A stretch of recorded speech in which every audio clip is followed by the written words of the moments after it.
then over to Canton McKinley. Now that's another team where, on contrary to what Warren G. Harding has going on, they have a coaching staff that's intact, that's stable, that's the defensive coordinator, head coach is first cousins. You know what I'm saying? So it's like that's on the total opposite side of the spectrum. They have synergy amongst the coaching staff. They understand what they're doing, who doing what, who's responsible for what in the coaching staff. Absolutely.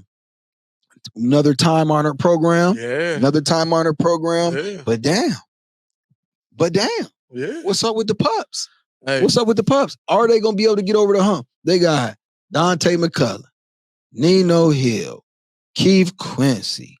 Yeah. They loaded. Ronnie, man. Bobby, Ricky, and Mike. Right. Pretty much. They loaded. You know what I'm saying? They loaded.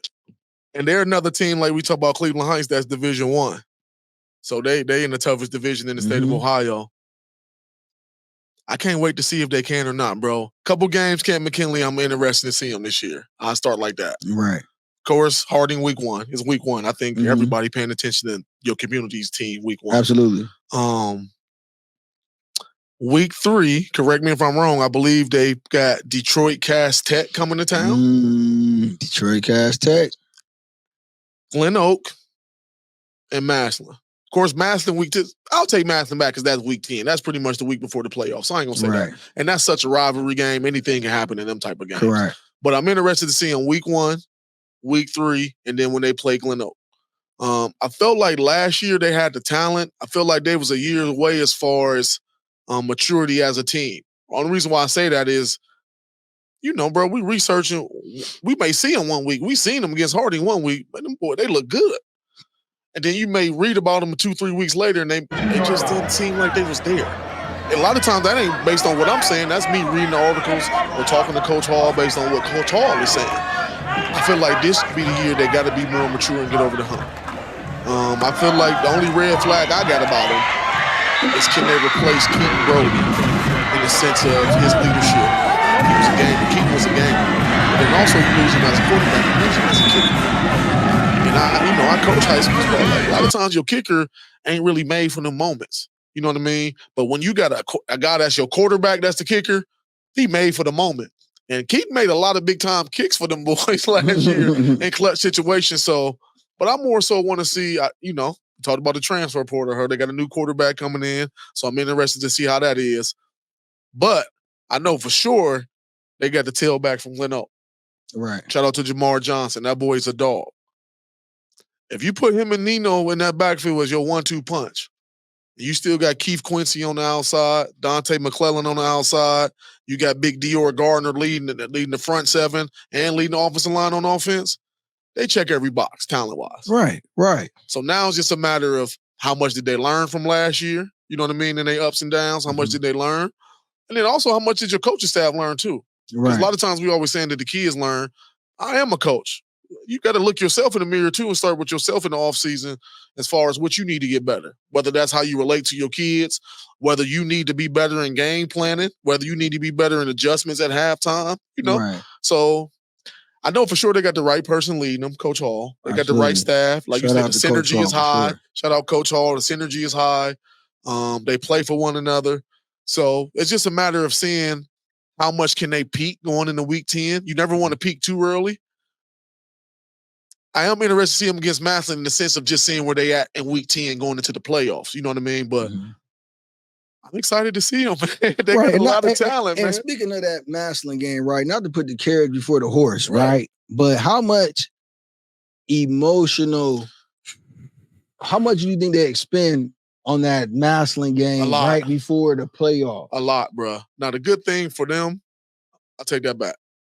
The good thing for Massillon is a lot of times Division 2 through 7, your first 1 or 2 playoff games, talent-wise, ain't going to be nowhere close to you.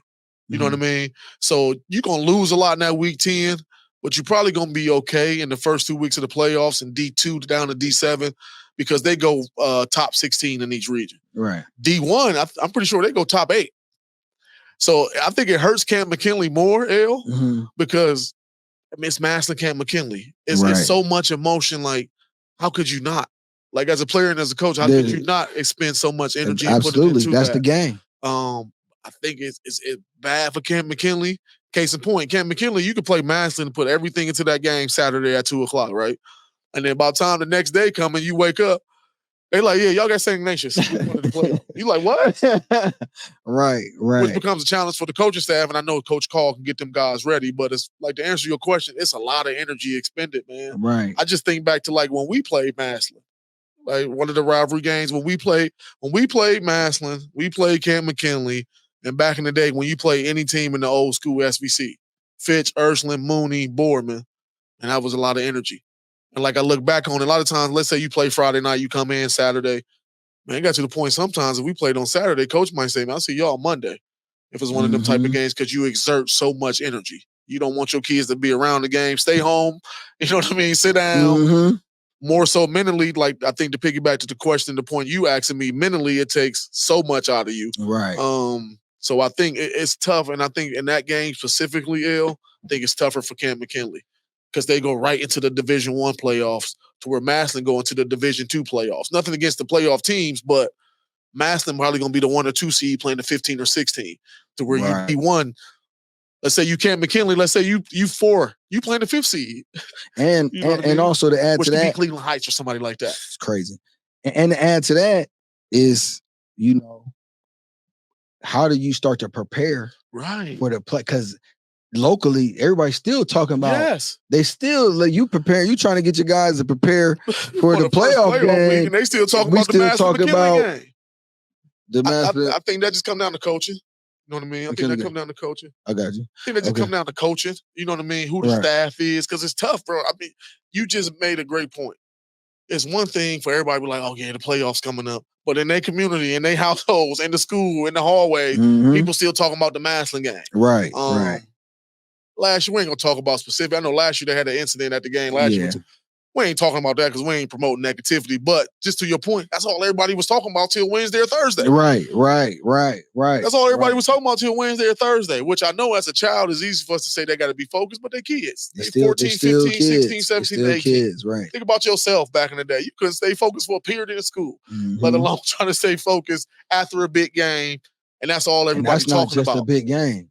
No, it's that's the areas that they live in. Yeah. You see what I'm saying? And to the game is one of the best high school rivalries in the country. Right. So yeah, that'll be interesting to see. Shout out to Coach Hall. Shout out Coach Hall. He always showing us love, baby. Coach Moore and all those guys for that great rivalry that we get to be a part of.